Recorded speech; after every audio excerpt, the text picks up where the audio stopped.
Wine body, something you hear wine perverts say all the bleeding time, but what does it actually mean? Why does it matter? And how does it affect food and wine pairing? Let's dive in.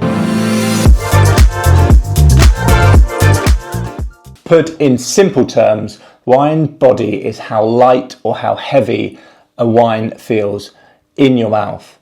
And I know what you're thinking, Charlie, how the hell do you feel a liquid? So people understand how you feel texture with food, so if it's crisp or crunchy, but how the hell do you feel a liquid? Well, we also, as us wine perverts, call this texture, and that's how the wine feels in the mouth, or mouth feel, and it plays a crucial role in wine experience. So your mouth is full of touch receptors called mechanoreceptors, and they pick up lots of different things like density, viscosity, friction, and temperature, and many more. And it's viscosity that we're going to focus on here. So viscosity describes the thickness of a liquid. I'm going to use an analogy to describe light-bodied, medium-bodied, and full-bodied wines by their viscosity. And to that analogy, I'm going to lean on my favourite film, The Big Lebowski, and the dude's favourite cocktail, which is the White Russian. Be careful, man, there's a beverage here! So you have three components to a White Russian. First of all, vodka.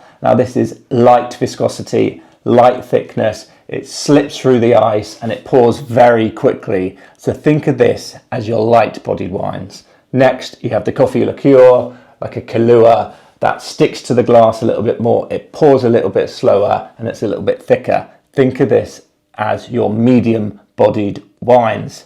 And then finally, you've got the cream, obviously very thick, full of fat content, sticks to the glass and almost folds rather than pours. And think of this as your bad boy, big boy, full-bodied wines. So what actually controls body? Body of a wine is shaped by a mix of the components, including alcohol. So higher alcohol content can contribute to a fuller body. Tannins also influence body, as more tannins can deliver a perception of greater weight. And sugar levels are so important. A sweet wine, like a Sauterne, is going to be very broad in the mouth compared to, say, a light-bodied Muscadet, because it's full of sugar. Also, winemaking techniques as well. So something like oak aging will make it feel creamier in the mouth, and malolactic fermentation can make something like Chardonnay feel fuller, where you're converting malic acid to the creamier lactic acid like you get in dairy products. Also, grape varieties. Some grape varieties are naturally lighter, while others are absolute units.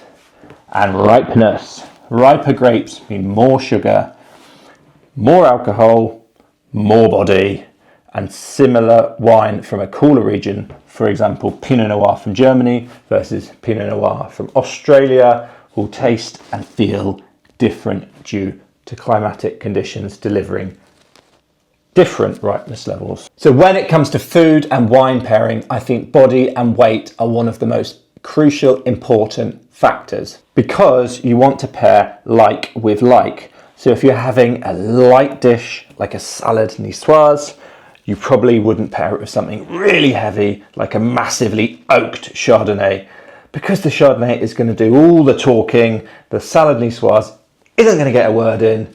It's like an obnoxious wine bore at lunch that just won't shut up.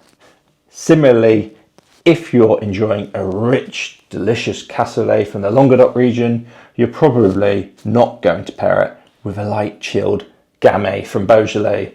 The food here is doing all the talking, and what you want is a balanced conversation with friends. So a little bit of a run through the different levels of light-bodied, medium-bodied, full-bodied. So light-bodied wines are usually fresh, they're crisp, they're lower alcohol, they're higher acidity, they're normally quaffable, kind of dangerously easy to drink. Think Muscadet, think Pinot Grigio, that type of thing. And medium-bodied wines, this is where the majority live. These are food-friendly, versatile wines. Think Chardonnays, think Sangivieses, and think Rioja from Spain. And then onto your full-bodied wines. So these are your big bad boys, your big hairy monsters, higher alcohol, higher extraction, more often than not red, so think Cabernet Sauvignon, Aussie Shiraz and Amarone. So thanks for watching the video. I'm off for a bottle of Rioja.